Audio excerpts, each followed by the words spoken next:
السلام علیکم ورحمۃ اللہ وبرکاتہ۔ بسم اللہ الرحمن الرحیم۔ دوستو، حضرت فاروق اعظم رضی اللہ تعالی عنہ کی خلافت کو 6 سال بیت گئے کہ مسلمانوں میں ایک نحیف و لاغر بچہ پیدا ہوا۔ ماں کے پیٹ میں جڑواں بھائی کے شریک پرورش ہونے کی وجہ سے اس کی پوری طرح نشو نما نہ ہو سکی، لیکن جب یہی بچہ بڑا ہوا تو میدان علم و دانش، بردباری، فہم و فراست اور عبقریت میں کوئی بھی ان کا مقابلہ نہ کر سکا۔ یہی وہ عامر بن شرحبیل علیہ الرحمہ ہیں جو مسلمانوں کے نابغہ عصر امام شعبی کے نام سے مشہور ہوئے۔ امام شعبی کوفہ میں پیدا ہوئے اور وہی پرورش پائی، لیکن مدینہ منورہ ان کا منظور نظر اور دل پسند شہر تھا۔ یہ صحابہ کرام رضوان اللہ علیہم اجمعین سے ملنے اور ان سے کسب فیض کرنے اکثر وہاں جایا کرتے تھے۔ اسی طرح صحابہ کرام رضوان اللہ علیہم اجمعین کا جہاد کی غرض یا سکونت کی خاطر گھر بنانے کے لیے کوفہ اکثر آنا جانا رہتا۔ اس طرح انہیں تقریباً 500 صحابہ کرام سے ملنے کا شرف حاصل ہوا۔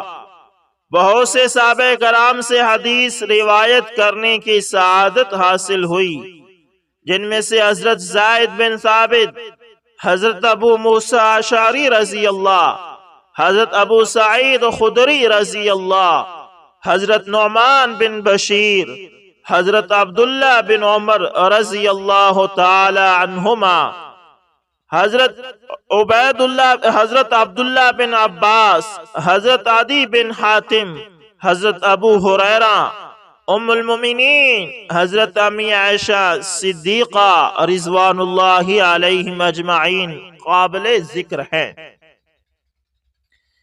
امام شعبی روشن دماغ، بیدار دل، باریک بین، زہد اور فہم اور قوت حافظہ اور یادداشت میں اللہ تعالی کی نشانی تھے۔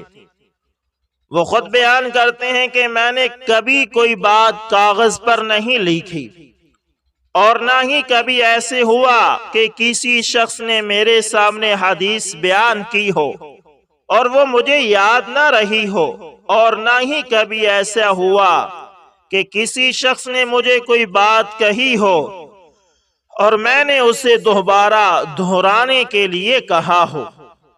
امام شعبی علیہ الرحمہ علم کے دل دادا اور معرفت حاصل کرنے کے مشتاق تھے۔ وہ علم و معرفت حاصل کرنے میں انتہائی محنت کرتے اور اس کی وجہ سے مصائب و مشکلات کو جھیلتے ہوئے خوشی محسوس کرتے۔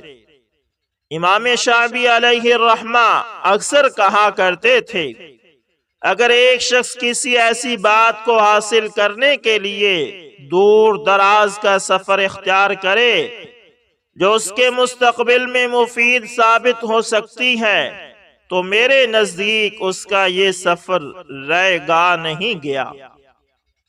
امام شعبی رحمت اللہ تعالی علم کے بلند مقام پر فائز تھے۔ وہ فرماتے ہیں کہ میں نے سب سے کم شعر و شاعری کا علم حاصل کیا، لیکن پھر بھی اگر مہینہ بھر اشعار سناتا رہوں تو لوگ سنتے رہیں گے۔ الحمدللہ پہلے اشعار دہرائے بغیر سنا سکتا ہوں، یعنی میں پہلے اشعار جو یاد کر چکا ہوں انہیں بغیر دہرائے سنا سکتا ہوں۔ کوفہ کی مرکزی مسجد میں امام شعبی رحمت اللہ تعالی کا ایک علمی حلقہ قائم تھا۔ لوگ اس میں جوق در جوق شریک ہو رہے تھے۔ ایک مرتبہ حضرت عبداللہ بن عمر رضی اللہ تعالی عنہما نے مسجد میں امام شعبی کو اسلامی غزوات کی داستانیں تفصیل کے ساتھ نہایت دل پذیر انداز میں بیان کرتے ہوئے غور سے سنا اور فرمایا جو واقعات اور داستانیں یہ بیان کر رہے ہیں ان میں سے بعض کا میں نے خود مشاہدہ کیا ہے، لیکن میں اس طرح بیان نہیں کر سکتا جس قدر تفصیل اور دلچسپ انداز میں امام شعبی بیان کر رہا ہے۔ امام شعبی کی وسعت علمی اور حاضر دماغی کے شواہد بے شمار ملتے ہیں۔ وہ خود بیان کرتے ہیں کہ میرے پاس دو آدمی آئے، دونوں آپس میں ایک دوسرے کے خلاف فخر و مباحات کا اظہار کر رہے تھے۔ ایک قبیلہ بنو عامر میں سے تھا اور دوسرا بنو اسد میں سے تھا۔ عامری اپنے مد مقابل اسدی پر غلبہ پائے ہوئے اسے میری طرف گھسیٹتا ہوا لا رہا تھا، اور وہ بیچارہ اس کے سامنے بے بس نظر آ رہا تھا اور بار بار بے چارگی سے کہہ رہا تھا، مجھے چھوڑ دو، خدارا مجھے چھوڑ دو، تمہاری مہربانی ہوگی، مجھے چھوڑ دو۔ اور وہ عامری کہہ رہا تھا کہ میں نہیں چھوڑوں گا، ہرگز نہیں چھوڑوں گا تا وقت کہ امام شعبی ہمارے درمیان فیصلہ کر دیں۔ امام شعبی فرماتے ہیں کہ میں نے عامری سے کہا، اس بیچارے کو چھوڑ دو، میں ابھی تمہارے درمیان فیصلہ کر دیتا ہوں۔ پھر میں نے اسدی سے کہا، تم اس کے سامنے اس طرح کیوں جھکے ہوئے ہو؟ آخر کیوں بھیگی بلی بنے ہوئے ہو؟ کیا تم اپنے قبیلے کی تاریخ نہیں جانتے؟ اپنے اسلاف کے کارناموں کو بھول چکے ہو؟ سنو، تمہارے قبیلے میں 6 ایسی خوبیاں پائی جاتی ہیں جو کسی اور عرب قبیلے میں نہیں پائی جاتی۔ پہلی خوبی یہ ہے کہ سید الخلق، شاہ امم، سلطان مدینہ محمد مصطفیٰ صلی اللہ علیہ وسلم کا نکاح اللہ تعالیٰ نے آسمان پر آپ کے قبیلے کی ایک عورت سے پڑھایا، اور سفارت کے فرائض حضرت جبرائیل امین علیہ السلام نے سر انجام دیے۔ اس عظیم خاتون کا نام زینب بنت جہش رضی اللہ تعالی عنہا ہے، جو ام المؤمنین کے خلعت فاخرہ سے نوازی گئی۔ نمبر 2، دوسری خوبی یہ ہے کہ آپ کے قبیلے میں ایک ایسا خوش نصیب شخص پایا جاتا ہے جس کے متعلق دربار رسالت سے یہ خوشخبری دی گئی کہ جو کوئی روئے زمین پر کسی جنتی شخص کو چلتے ہوئے دیکھنا چاہتا ہے وہ عکاشہ بن محسن اور رضی اللہ تعالی عنہ کو دیکھ لے۔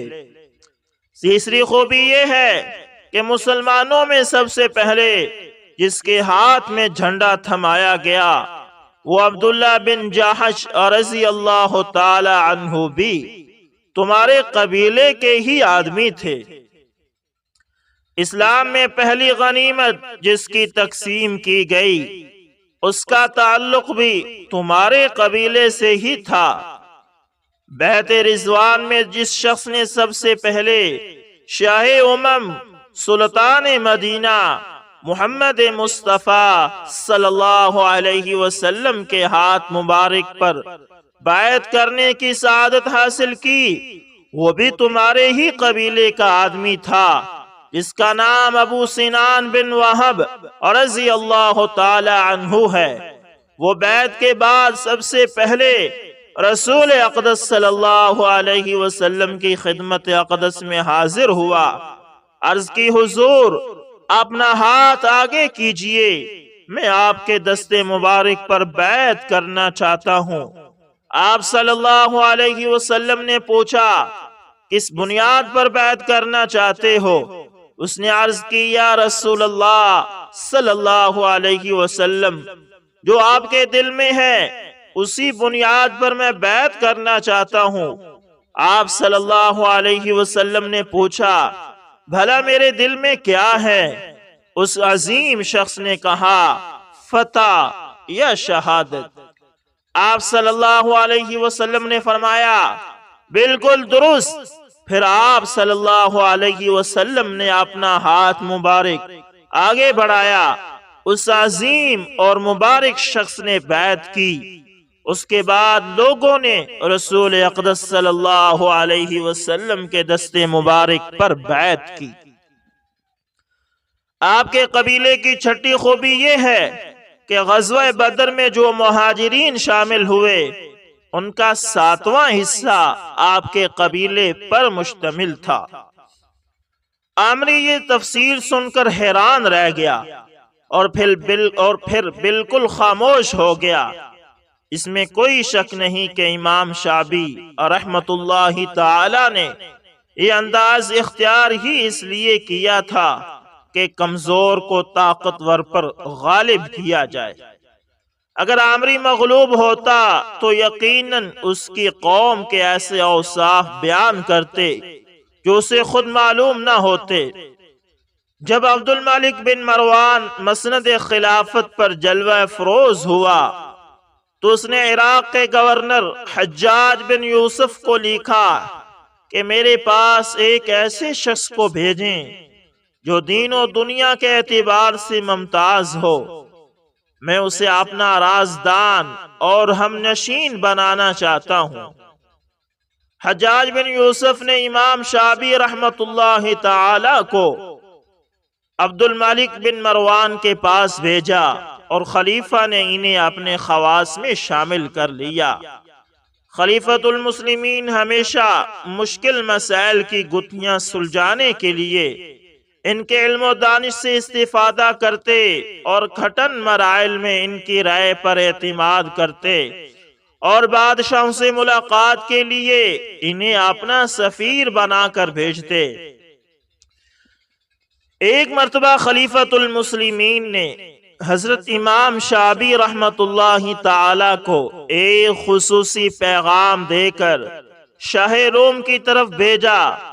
جب یہ اس کے دربار میں پہنچے، اس سے ملاقات کی تو وہ ان کی ذہانت، فراست، سیاسی سوجھ بوجھ اور وسعت مطالعہ اور زور بیانی سے بہت متاثر ہوا۔ شاہ روم نے کئی روز انہیں اپنے پاس معزز مہمان کی حیثیت سے رکھا، حالانکہ زیادہ دیر وہ کسی بھی سفیر کو اپنے پاس نہیں ٹھہرایا کرتا تھا۔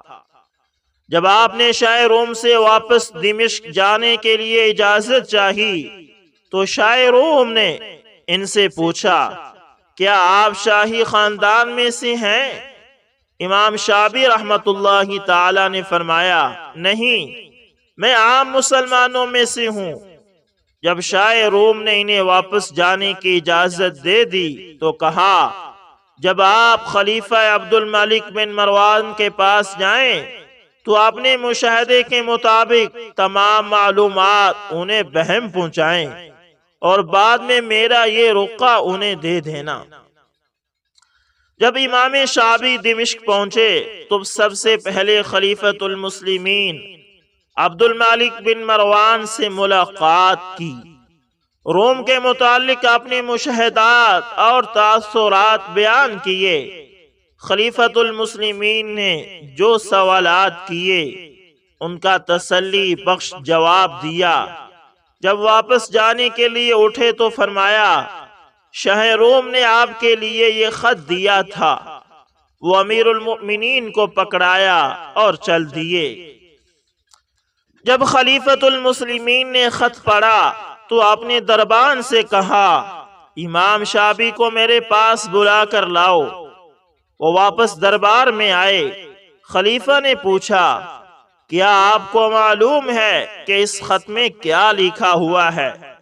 امام شعبی رحمت اللہ تعالی نے فرمایا، نہیں، مجھے کچھ نہیں معلوم کہ اس خط کے مدرجات کیا ہیں۔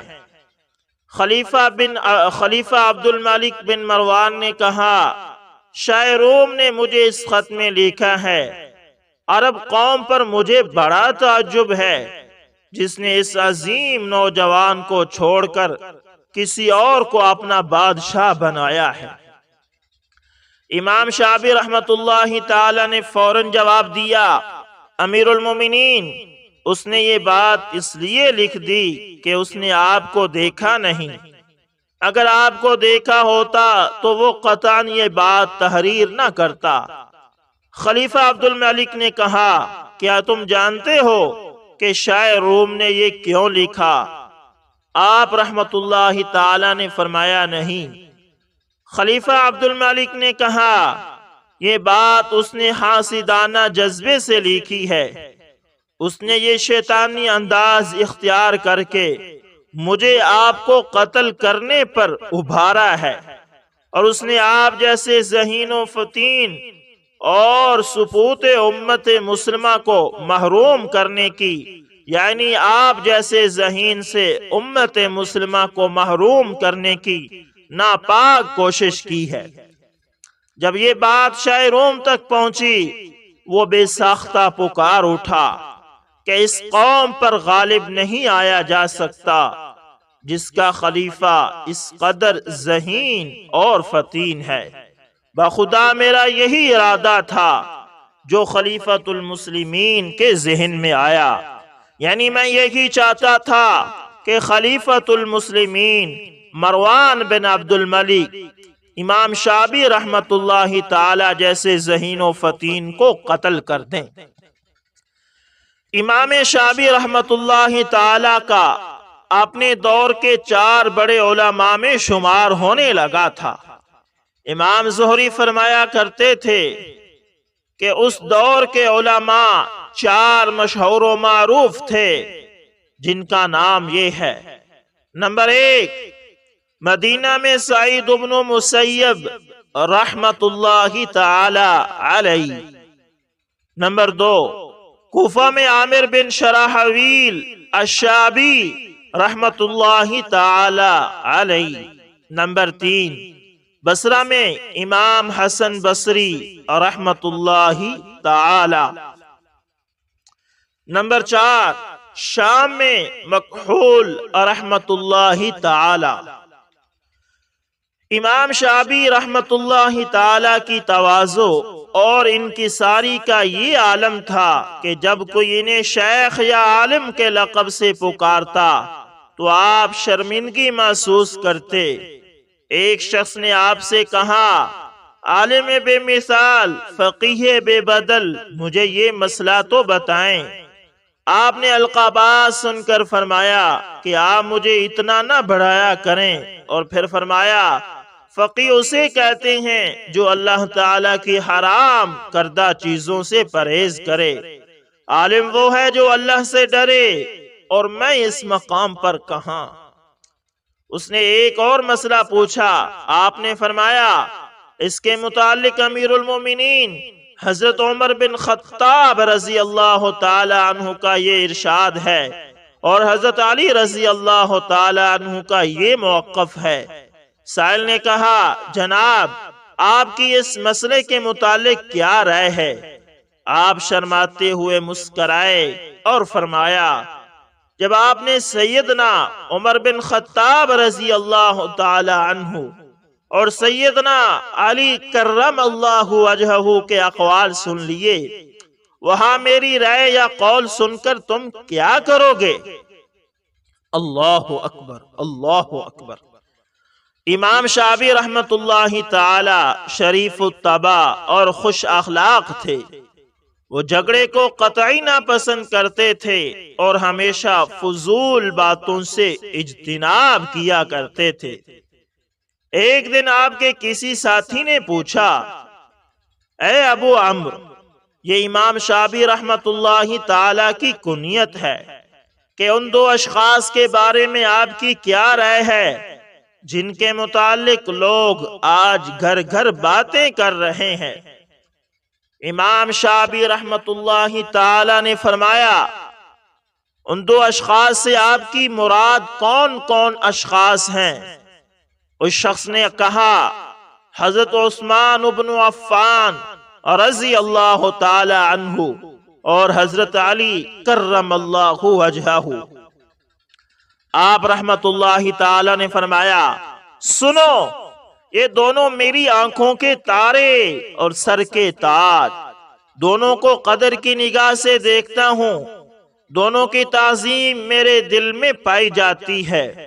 دونوں امت مسلمہ کے محسن ہیں، دونوں جنتی ہیں، دونوں شاہ امم سلطان مدینہ محمد مصطفیٰ صلی اللہ علیہ وسلم کے منظور نظر تھے۔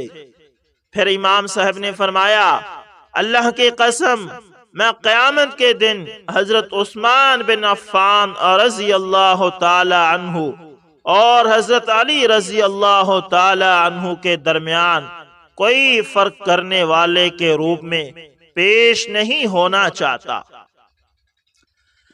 امام شعبی رحمت اللہ تعالی علم و دانش اور حلم اور خوش طبعی کے پیکر تھے۔